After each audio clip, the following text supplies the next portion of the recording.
Off top, you know that anglerfish, the male ones are much smaller than the female anglerfish. And the male ones, in order to procreate, fuse their bodies onto the female bodies, and all their organs dissolve until they just become a floating kind of sperm sac. Play the music! This is the Domonique Foxworth Show.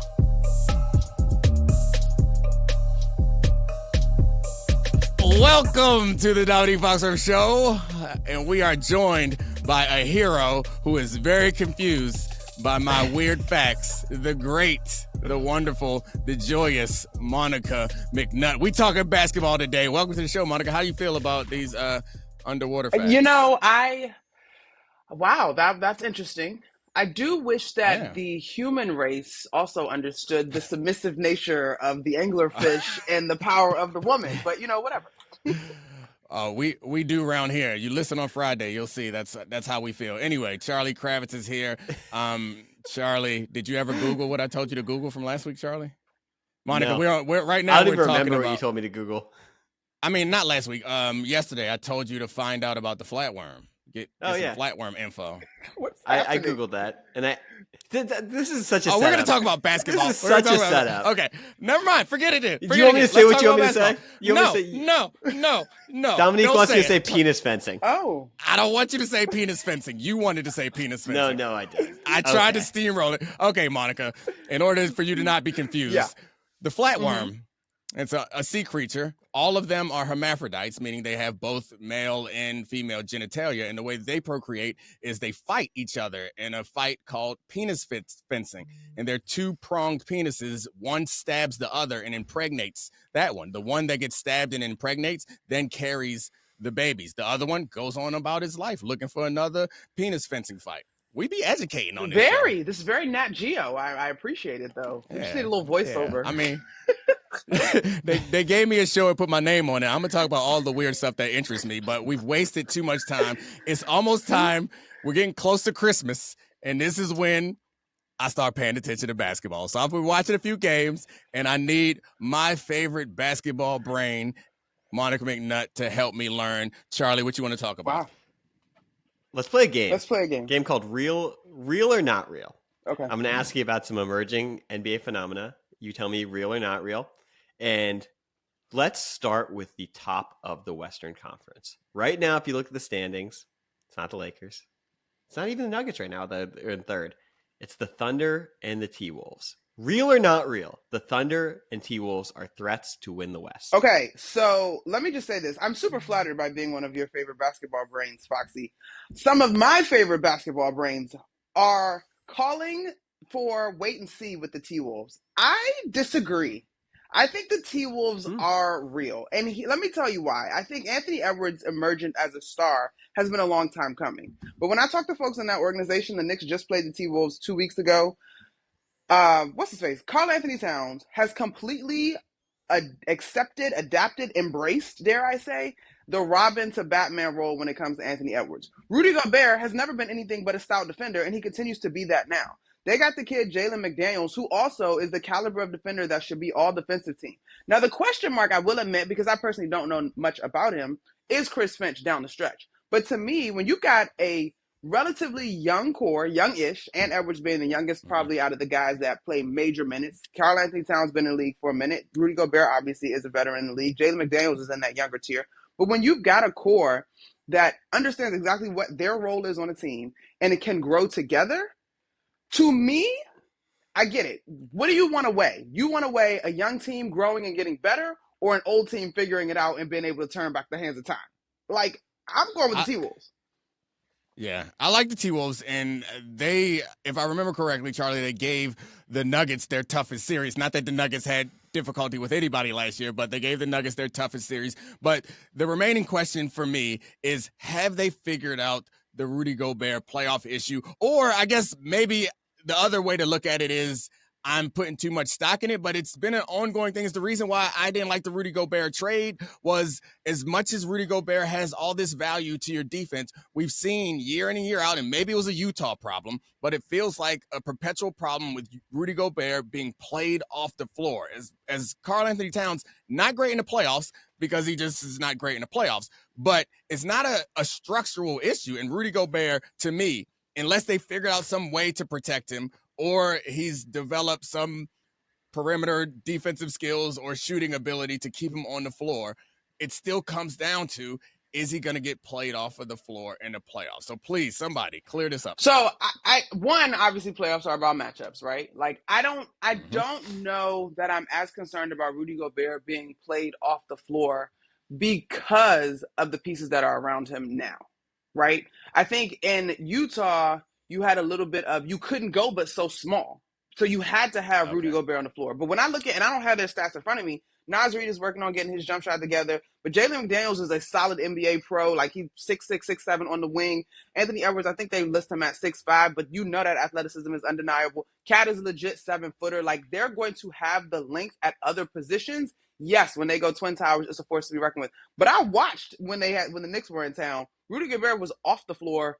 I want to say it was 4 minutes in the fourth quarter. They didn't miss a beat. And the Knicks, while they may not be finished top 3 in the East, that's not a bad team. And so as I look at the matchups that I think they've won 7 out of their last 8, the T-Wolves, I think that they are constantly evolving and figuring that out. And I just think youth is on their side. I think the big thing, it's more than Gobert, more than Towns. Like Anthony Edwards has taken another step forward, incremental, and like he's obviously the best player that Gobert's ever played with.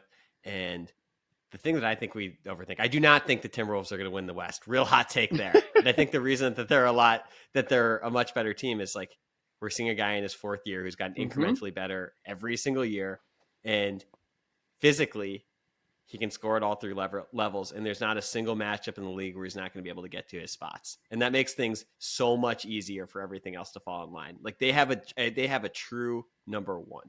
And what we knew before is that if there's a Timberwolves team where Karl Anthony Towns is your number 1, you're not winning anything. You're going to have terrible press conferences. You're going to have about 35 different voices. You're going to have embarrassing quotes like, "I know what I must do, brother. I must carry Kevin Garnett's torch." But Anthony Edwards, he is their vet. We learned this in the press conference last year. He is much cooler than Karl Anthony Towns, and all of the pressure of this team being a choking, weird, bad fit team is off when you have a guy who's a potential superstar leading the team. Beyond that, though, Kravis and Foxy, if I may, he's also a guy that's sort of cut from the KD cloth in that he just wants the ball. Like he just wants to play basketball. All right. You mentioned the Thunder too. I don't want to get out of this to the next topic without talking about the Thunder. Tell me why I love Chet so much. Because he's got that edge thing about him. Like he's been denied at every level and he holds it. Like he's probably the dude that remembers every slight, has it written down somewhere, but not going to tell you. I like Chet a lot too. I'm with you on that, Foxy. And I was wrong. I was completely drinking the Victor Wembanyama Kool-Aid. Chet's going to be Rookie of the Year because he's going to play meaningful minutes. Yeah. This team is going to be in a position to shake some things up. But beyond that, and Chet actually said it to me when I had the Thunder Pelicans game earlier this year. He's like, we're all kind of sort of the same age. So like we're doing it together. It's almost like college, right? You got this young squad. They're not annoyed by one another. Like they're just all kind of figuring it out together. And as we know, they let one of their brethren slip kind of badly. But anyway, we're not going to get into that too much. But I think they are all genuinely so happy for one another's success. And beyond Chet, Shai Gilgeous-Alexander, like top 5 scorer in the league, assassin, but again, genuinely like unbothered, like let my teammates win, like just cool. And then you go down that roster in terms of their physical gifts and talents. J-Dub, Jalen Williams out of Santa Clara. To me, he's going to be a guy that we're talking about for the next decade, whether he stays in OKC or not, but as a guy that teams want on their team because of what he does and how cerebral he is in terms of playing a game of basketball. So they hit on quite a few guys, and Dagnall, I've had a chance to have conversations with him 3 times now to cover games. He's one of my favorite guys to talk to, one of my favorite coaches to talk to. Outside of the Nuggets, they're the best team in the West. That's what that's how I actually feel about it. How good is I'm SGA? not mad at that. And really, how good is SGA, really Charlie? Really and when does he stop? Like, when does he stop improving? Because it feels like every year I hear a little bit from the smart basketball people about how much better SGA is and how good he is. Is he at his peak? I mean, I feel like he's playing MVP caliber. He may not be a true MVP yet, but like he's playing at that level in his ability to impact the game. I mean, Monica, you probably my view of this, but I'd love to know you is like this is someone who's in the tier and sort of at the top of the tier with like Tatum and Booker Mm-hmm. and that type of guy. Mm-hmm. Like you're below the top. I know I can win a championship with this guy, the Jokic, Curry, Giannis, but he's right there with that next group. He can score at all three levels. He's a great passer. He's a good defender. He fits really well with the team. The ball moves. I think that's a fair place to put him, Charlie. And I think the thing that has been so special in, I don't want to say a full season leap because it probably started to happen last year, but they're in OKC, so we don't really talk about it. But his handle on the pace of the game, like you'll see him get a rebound and then kick it into second gear to go from free throw line to free throw line. And if he can't get all the way to the rim, like that pullback hesitation kind of reset and then explode. Like he's playing with such a control of pace in terms of getting to all three levels and picking his spots. I do think there's probably a little bit of room for this team to like fully embrace be selfish in a team concept, because I do wonder if sometimes they get a little too cute and it's overpassing.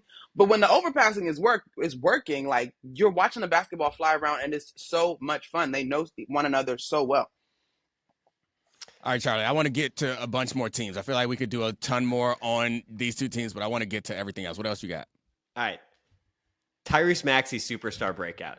Real or not real? Real. And been a long time coming. Obviously, Doc Rivers works for us now. So if you can grab Doc for your pod, I would recommend you do that. But I was with him in Golden State last week. Or no, not Golden State. Where were we?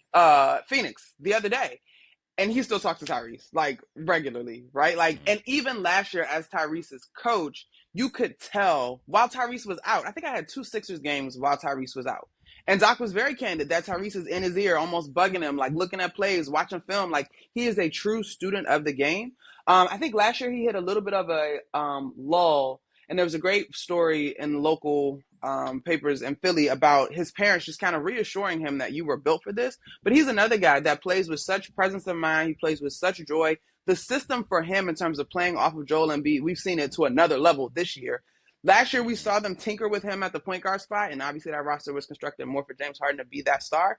But overall, in general, I think as we look across the league at either these young guys having breakout years or young teams having breakout years, it's the pace of play to me. Like, there's the adaptation of what the Warriors started into what fits, right? So Tyrese is moving without the basketball. I made this comp, and I didn't want people to get too crazy. There's some Steph-like qualities to what he does. He doesn't shoot the ball as well as Steph, but like in terms of the activity that he plays with, and he doesn't necessarily command all that Steph commands yet because he's having that kind of year. Yeah, Charlie had to correct me on my assumptions about because you had Steph like, and the first thing is he doesn't shoot like Steph. Yeah, nobody does. Right. But he shoots a lot better than you expect him to. And I mean, and this is probably just my own bias, is super explosive players like that, they never also have a consistent jump shot. It's just not what I've become accustomed to. It's like, I guess when you have the ability to blow by people, maybe you don't ever develop that real shooting, but he can shoot. And that combination, I think, what Charlie cares about, I'm assuming, because Charlie is a interaction, or excuse me, a transaction type of guy, is you care about whether this is going to be good enough to keep him beat or not. So what do you think? Totally. And the thing that I find so to your point, Monica, last year he shot almost 44% from three, and this year it's down to right around 40. Down to right around 40. Still really, really elite. Incredible. But on catch and shoots, he's still shooting 46% on catch and shoot threes. And so, like, he's someone who can play off of double teams incredibly well. But yeah, the Embiid factor has been what's been looming over this team, I don't know, for the last 6 years. They've been looking for a real number two. They had Simmons. They had 6 months of Jimmy Butler, less than 6 months of Jimmy Butler, and now they were 4 bounces away from maybe winning a title.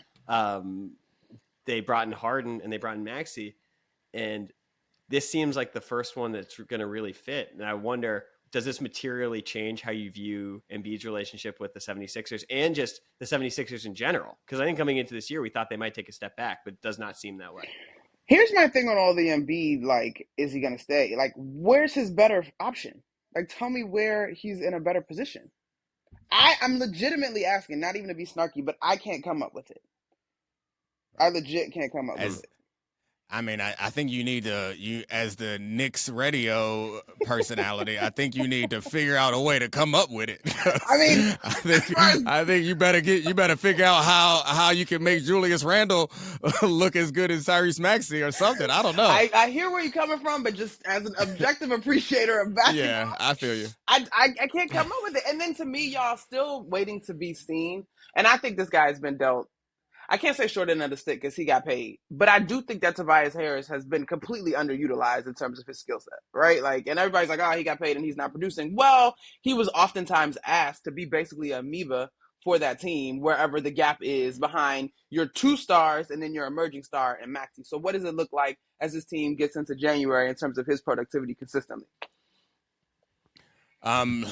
Quick question before we go to the next topic. Just yes or no, Monica. You ready? Mm-hmm. Will Georgetown win a Big East game this season? Ooh, tough game against TCU. Yes, not many, but yes. Okay. All right, Charlie. What's next? Guys, the Warriors era is over. True or false? Or real or not real? So I'm going to go first on this one because I learned my lesson. I had Steph Curry mocking me personally in the press conference with the zero goggles. I thought it was over once before, so I'm hesitant to say it's over again. But I ain't scared. They done 0 titles for them again. Them boys is old. It's Steph and a bunch of old dudes. So, okay, I'm with you, Foxy, because I think that was the same year that I got on First Take and said, window closed and they won a championship. So I feel you. We both have scar tissue from this. What I think is unique about this particular year, and Steve Kerr said it to us when I was in Golden State, like, I'm just loving being on this game access these days. So it's Steph, Clay, Draymond are old. Old as a complimentary way, seasoned, have won 4 championships, whatever. Lots of mileage on their bodies. I'm not saying that old is necessarily a bad thing. The issue, though, is the rest of those young guys have not had ample opportunity to play through their mistakes and learn because the Warriors are constantly trying to win. Straight from Steve Kerr's mouth. And so now those guys don't seemingly have the basketball IQ that made the Warriors when you had Iguodala, what's my light-skinned dude with the long face? I can't call his name, but him. Livingston. There you go, Livingston. Like, the IQ is just not the same. And if you can't play through your mistakes, you're not going to pick up that IQ. Like, you're just not going to. So counterpoint, you got T-Wolves, you got Thunder. Play through all your mistakes because we all we got. Let's go. We figured it out in real time. I would have thought that you would have went with a guy who had debilitating injury and came back, but you went with long face, light skin. I like that. I do also want to appreciate that. Next time we have Kevin Clark on, we need to make him listen to this because this is a proper name drop. Every question, she had name drops, but they were valuable name drops. Kevin just be out here like, hey, what do you think about the college football playoff? Well, when I talked to Emmitt Smith last week, he told me that he could have had 2,000 yards. Like, you just wanted to say you talked to somebody. But Monica has useful name drops. Keep dropping them names, breaking the pavement with them names. You know what I'm saying? All right, Charlie, what do you think? Guys, this is sad. The Warriors are cooked. Cooked? Yeah. They're real cooked. I mean, it's not sad. we haven't. I mean, Clay is continually becoming more and more of a shell of fun Klay Thompson. Mm-hmm. Andrew Wiggins, after his personal issue last year, he missed a ton of time, showed up completely out of shape in camp. He's a shell of himself. He's the risk of, like, when people were like, maybe you don't pay Andrew Wiggins because he hasn't played hard before this contract, before he's in a championship situation, and it's even worse. And Steph is a force multiplier if there are other guys that they respect who can and want to hit shots on the floor. Mm-hmm. And the Warriors have none of those guys. And I don't see how they get out of it because they had the golden opportunity. They had the 3 picks in the top 14, and they got Moses Moody, Jonathan Kuminga, and James Wiseman. And they missed on 2.5 of those. And Wiseman, COVID draft, whatever. You took him ahead of LaMelo Ball. That sucks. You took him ahead of Tyrese Halliburton. That really sucks. He's the perfect Warriors player. Jonathan Kuminga went a pick ahead of Franz Wagner, who it's a lot of really fun. sucks. Yeah. He's a perfect Warriors player. Moses Moody went 2 picks ahead of Alperen Şengün. Can't really play defense. Also a perfect Warriors player. And when you miss on all 3, That's I the wonder if- devastating thing. Yeah, I mean, it's interesting based off of Monica's most recent name drop of Steve Kerr. It's possible that none of those guys become the players that they have become, because if Steve Kerr is saying that the problem was the guys that he had weren't getting the minutes because the other guys, I'm not sure. But maybe they do fit in because they don't, because a lot of those guys, their skill set looks very Warriors-y because the guys in front of them do the Warriors thing, Monica. I'm right? not. It looks Warriorsy because we're looking at him through a Warriors lens. Kuminga is an athlete. Right. Like, Kuminga could easily be in Charlotte or Indiana, running up and down the floor, like just running and dunking. I don't have quite the handle on Moses Moody's game, but Kuminga is a guy that has excelled because he is an elite athlete. I had him last season in Chicago. The Warriors blew the Bulls out, and he had one of his best games of his career. But it's because he was out athleting everybody on the Bulls roster. Like, he's a guy that can get to rim in 4 dribbles, like can finish through contact, all of that. But when you gotta go screen away, so because this action is happening on the other side of the floor, and you looking like, wait, but when do I get the basketball? And you haven't grasped, like, if you screen well enough, you're going to be open. Well, the athleticism is kind of null and void. I can relate, Moody. When I was in the rec at Maryland, nobody worried about running no offense. Be faster and stronger and jump higher than everybody. It works out when you're in the rec. May not work out at the NBA. All right, Monica, last thing before we go. I think in-season tournament, first season, it's catching on, I think, more than I anticipated. Same. So what are you excited about? It's Monday, so while we're Taping recording it before this, the final games. Yeah. So we're recording on Monday. I'm actually, when we wrap, heading out with the Knicks. They play the Bucks in their in-season tournament game on Tuesday. I in terms of the talking that is created, way to go, Adam Silver. From the ugly courts to the whole bit. Like, it's definitely been buzzy. I can't figure out if there was some internal memo that told all the stars to be excited about it, or if they're genuinely excited. Because some of these comments I've been pleasantly surprised or just oddly surprised. And then again, I often cover the Knicks, so Tibbs is a guy that's like, it's a regular season game. That's the most important thing, which is very true. The conversation around the point differential last week was kind of interesting to me. Of course, Joe Mazzulla is the guy that takes it to the edge. Shout out to Joe. I think maybe they might want to cap that at 20, and then it doesn't matter. Yeah. Nah, I don't care. Don't get your beat by 20. Like, I mean, ain't nobody care about your that feelings. too, and also, like, let your bench squad run it up. If they can't run it up, get your starters off so nothing happens. Yeah. And then if your bench squad can't run it up, come on now, they are NBA players. Like, let it go. Yeah. I mean, and that's an opportunity for playing in important, meaningful minutes for them, even though the score's out of hand, the minutes do become meaningful. Overall, I think while the amount of money that they could win by winning the tournament doesn't matter, I think that Adam Silver probably made it clear to them that this is a property that could be sold, Right. that could increase the revenue of the league altogether, which then goes into everybody's pocket. So, like, it does not benefit you. It does not benefit anybody in the NBA to treat this like it doesn't matter or dismiss it. So they all got the memo. You're right. And I hope that it keeps it up because it does make it matter. And once we get single elimination games, it don't matter what we watch. And I'll watch anything that's single elimination. Yeah. The intensity that comes with that is going to be fun. I'm with you. And then I think the other thing to me, too, like, Indiana has a shot at this thing. The Knicks have a shot at this thing. Like, to me, teams that have not won and are starved for some sort of, like, look what we did. Everybody kind of, I shouldn't say everybody did, but I don't know if people were watching when Sacramento won Summer League and then was in the playoffs. Like, so there is something to be said for the mentality. I feel like the Suns were that team a couple years ago where they, like, balled out in the bubble. I know the bubble is different than Summer League, but, like, I think when you're in these unique situations, it does, I don't know, it challenges you, it forces you to grow and find out a little bit more about yourself. So it's good for them. Right, Charlie?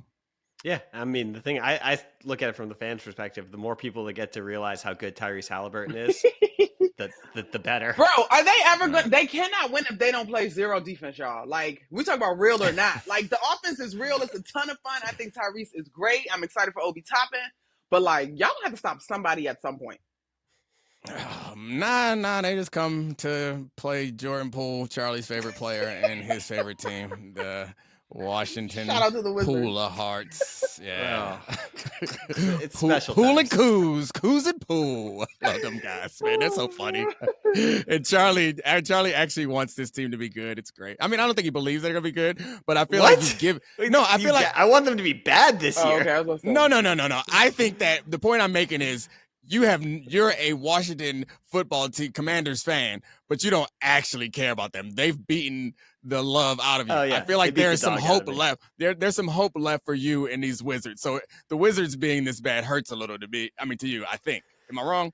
So, no, it does not hurt me because Oh, okay. what hurt me was the years of mediocrity. They should when I have had to moved see, Bradley like, Beal. posters of Yes. like John Wall and Bradley Beal going, "We're the best backcourt in the league. The Cavs have ducked us. Curry and Clay aren't better than us." That hurt me because I was like, "All right, sick 4 seed and losing in the second round where you just talk a lot." This, I'm like, you know what? We're an embarrassment. I grew up with an embarrassing organization. I grew up with an embarrassing franchise. This is home to me. I can deal Not with this home. if there's at least hope at the end of the tunnel. Oh, No, I'm a loser, Monica. This is home. oh man, that's All tough. right. Perfect timing. All right, Monica, you are the best. I appreciate you. Jeez. I'll see you later. Bye, guys. Next up, we're talking college football with the great Holly Anderson. Hello, darling. Hello, darling. I love it. I'm gonna start singing Roy Orbison. I don't know who that is.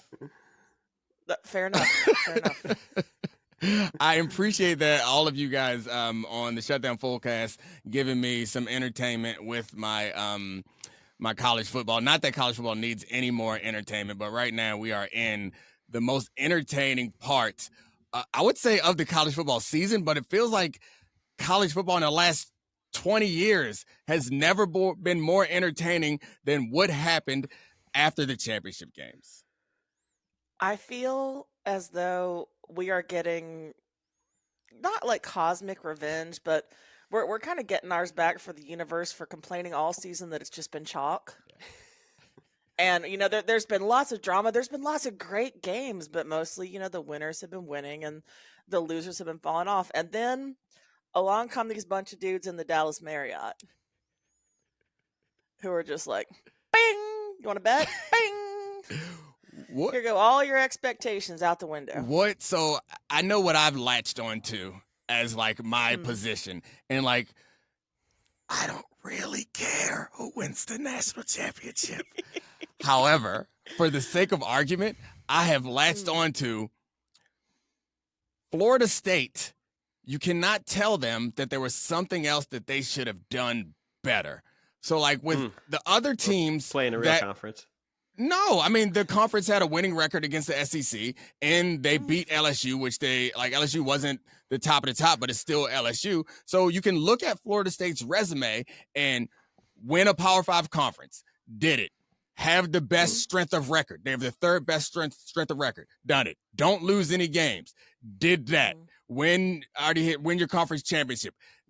So with the other teams like Alabama, you could say you should have beat Texas. Georgia, they're out, but you could have said you should have beat Alabama.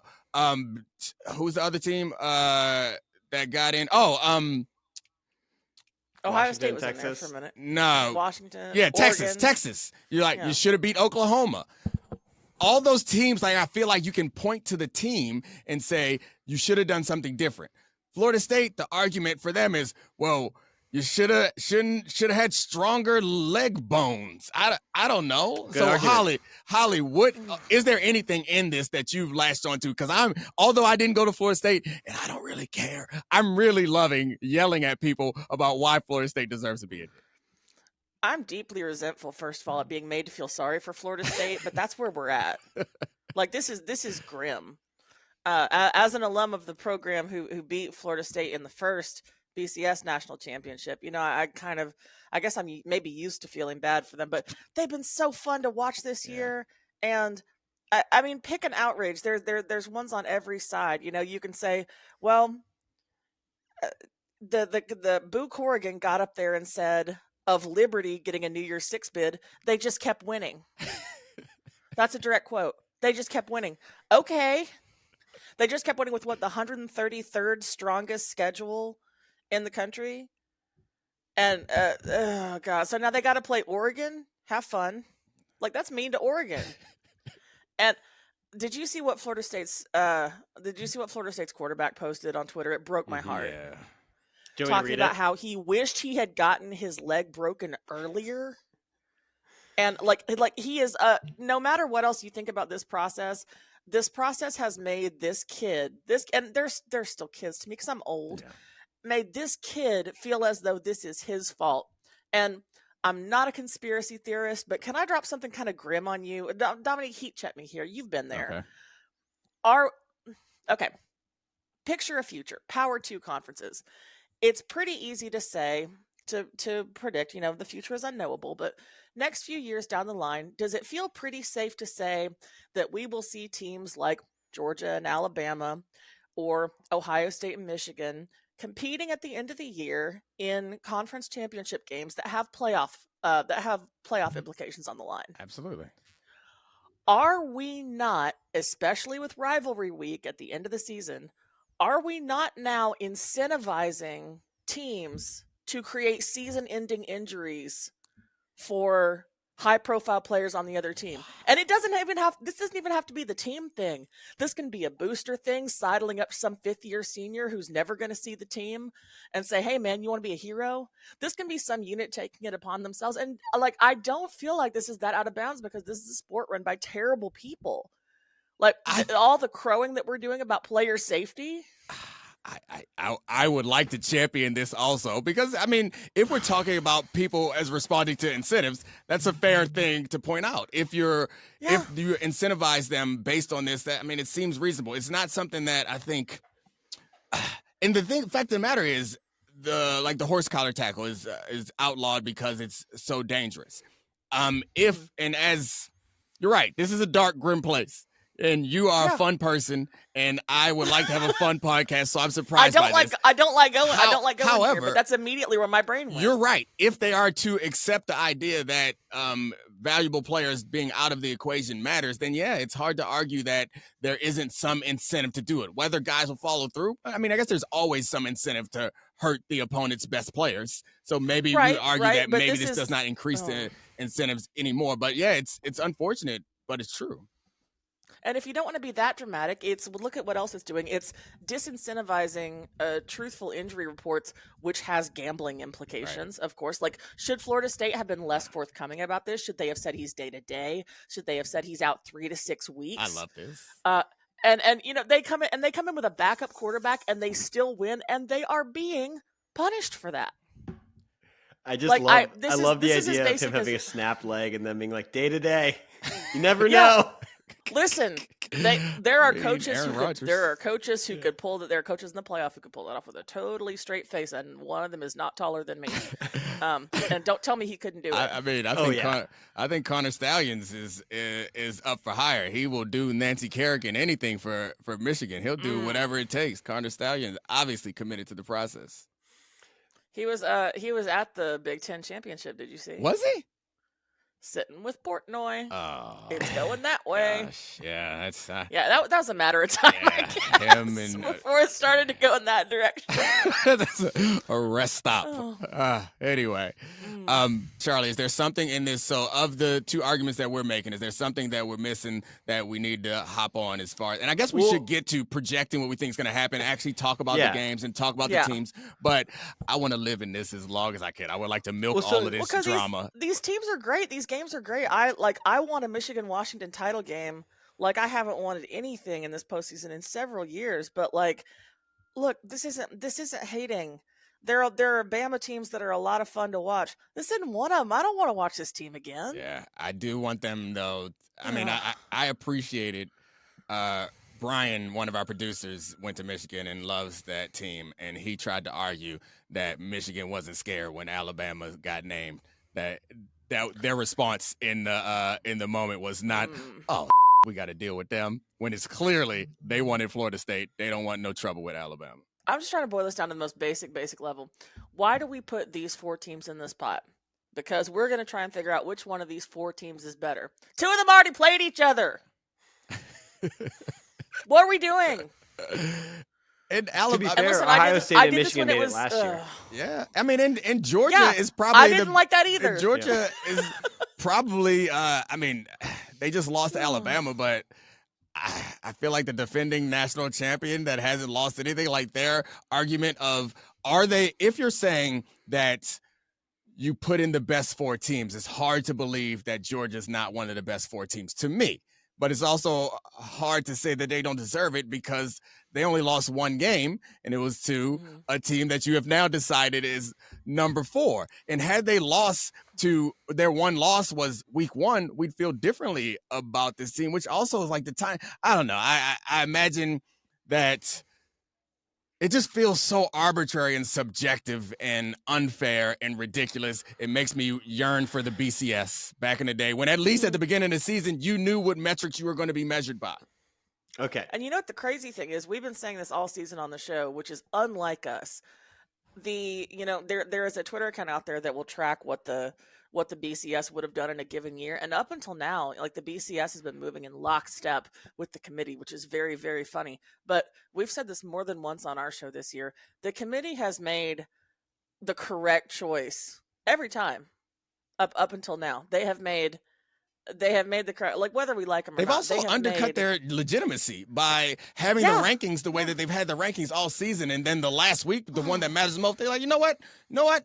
Them rankings. This is what we want to do. And I'm glad that what you said a minute ago, you got it really the part where they're really screwing up, because do we want the team that has put the best product on the field so far, or do we want the team that we think is going to put the best product on the field now? And they keep saying one, and then that's not what's happening. Like Well, I have a question. I cannot get past I cannot get past the notion of, and there's a zillion other arguments, but I cannot get past the notion that we are punishing Florida State for rallying to a conference championship with a backup quarterback. Are you kidding me? I thought we loved these stories. Tom Rinaldi tells me we love these stories every year. Well, so is a third string quarterback too in that in the ACC championship And a game. freshman. Yeah, and He's a beating, freshman, right? Is he a freshman or? I think I'll double check. But he's a baby. They also beat a top 15 by 10 points, a top 15 team by 10 points to get there. And so Common opponent in LSU. Mm-hmm. Yeah. The question I would have with this, because I think we can all agree, joking aside, they didn't make the right decision. But do you guys think had Florida State been put in, they would have gotten run by Michigan? And do you think it will be a better game with Alabama? Had it been flipped, does it even matter? So what I think doesn't matter. And I've been having this argument all day with Mike Greenberg and actually Mike's on my side with Dan Orlovsky, and the point that Mike made that I think is a good one is it doesn't matter what I think. And I responded by saying, you know what? I thought that the undefeated Patriots were going to beat the Giants too. Like upsets happen. So yes, I think Florida State would have lost. Not as much in college. Not as but much in college. But it doesn't matter what we think. If that's what we think, why play the games? Yeah. Well, that's what the games are for. Yeah. That's what the football is for. We just saw TCU lose by 65 in the national championship. But they won that's a bad. This is actually what my co-host Jason Kirk thinks happened. He thinks Florida State is being punished because of what TCU. Yeah, that's part of it. We don't want bad games, and Well, I mean, TCU did win the semifinal game. It's not like they just didn't. They didn't deserve to be there. So Michigan would have lost by 80, and Michigan is back in the game now. Even this alleged punishment makes no sense. So if you're going to argue that you don't want to you don't want a repeat of the TCU thing, then why put Michigan in? Because Michigan was worse than TCU. So you put a team that got beat by the team that got beat by 7. So I agree. That's the point. You don't freaking know. So stop pretending. And I love them and I love watching this team, but if we're doing projections, one thing nobody is if we're gonna go back and pull Georgia in because give them a chance at a three-peat, why aren't we talking about the fact that Michigan is looking for their first playoff win in 3 straight appearances? Bums, get them out of there.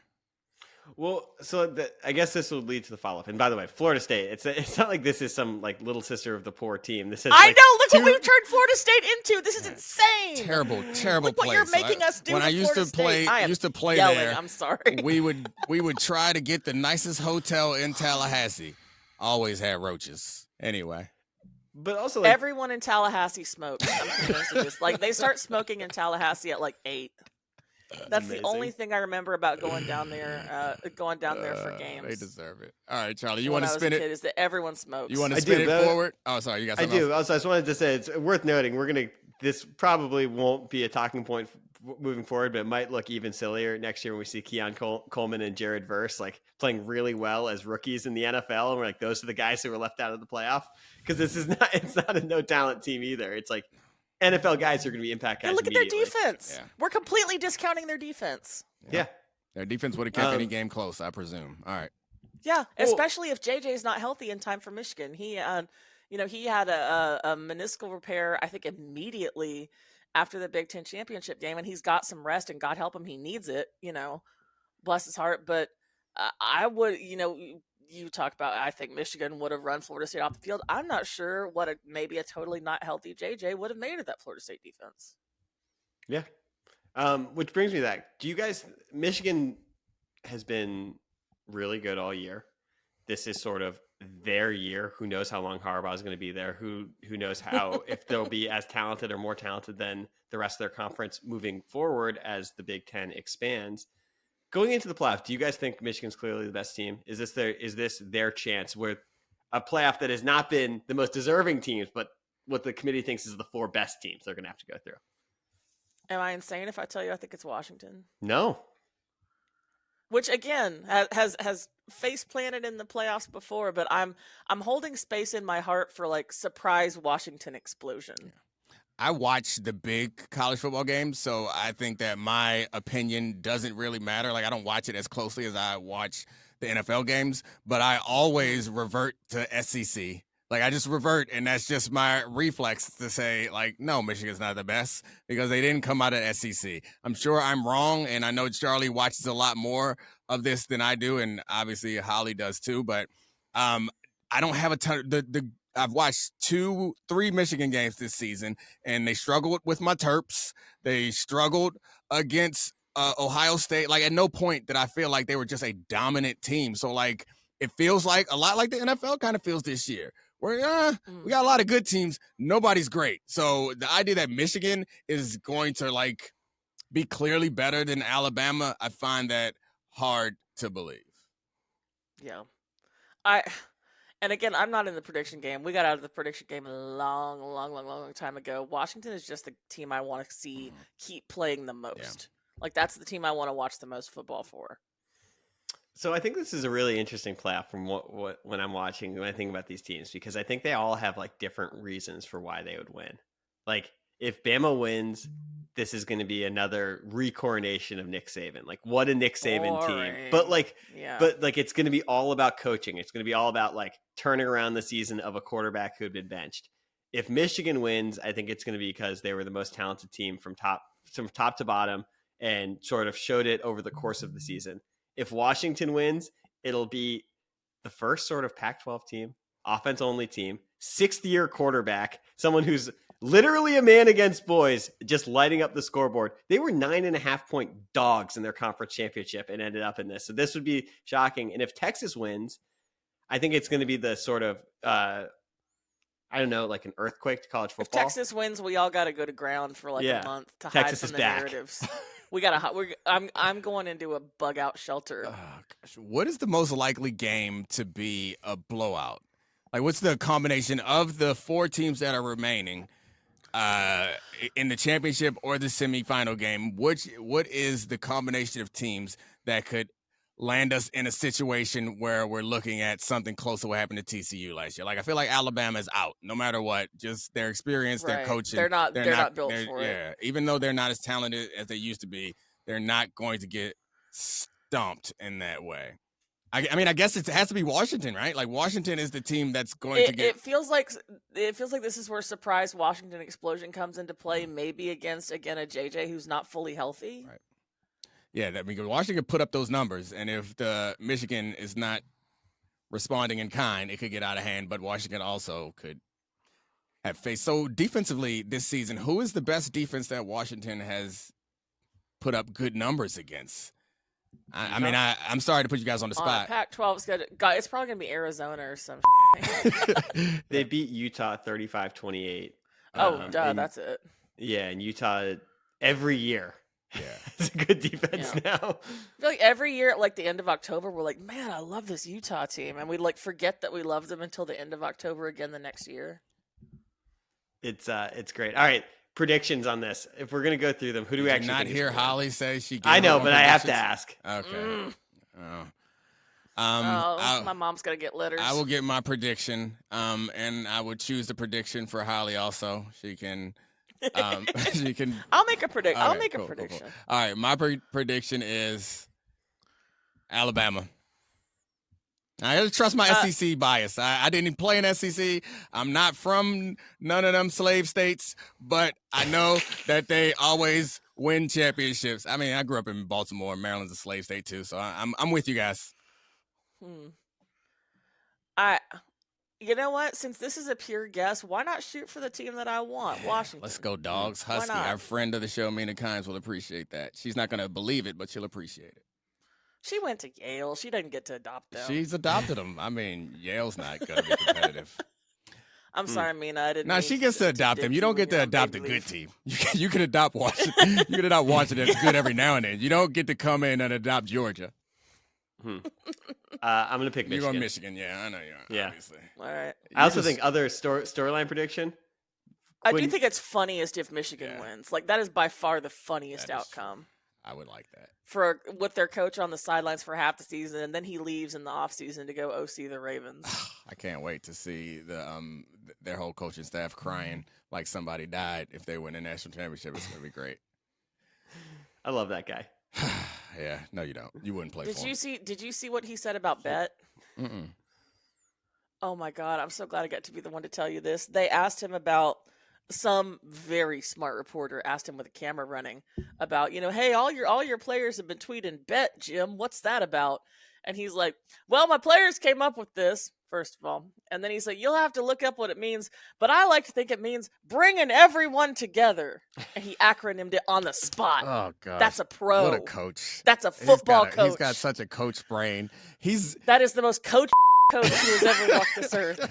It's the coachiest coach I ever heard in my life. Bringing everyone together. Oh, God. He didn't even blink. He did not blink. He did not glance to the side. He had it. He had it locked and ready to go. That's terrible. Yeah, bet is not a new slang. Like, we were saying bet when I was in, like, middle school. Like, all right, bet. They're just like, yeah, agreed. We'll do that. Affirmative. But he thinks it means bringing everyone together. I love coaches. I hate them, but I love them. Of course he does. All right, Charlie. This has been awesome. This has been fun. Thank you so much, Holly, for joining us. Thank you to Monica McNutt for being our hero. And, of course, thank you to our producers, except for Brian, the Michigan fan, everyone else. Thanks, Kevin. Thanks, Megan, Serafina, Tez, and that's everybody, right? We out. This is the Domonique Foxworth Show.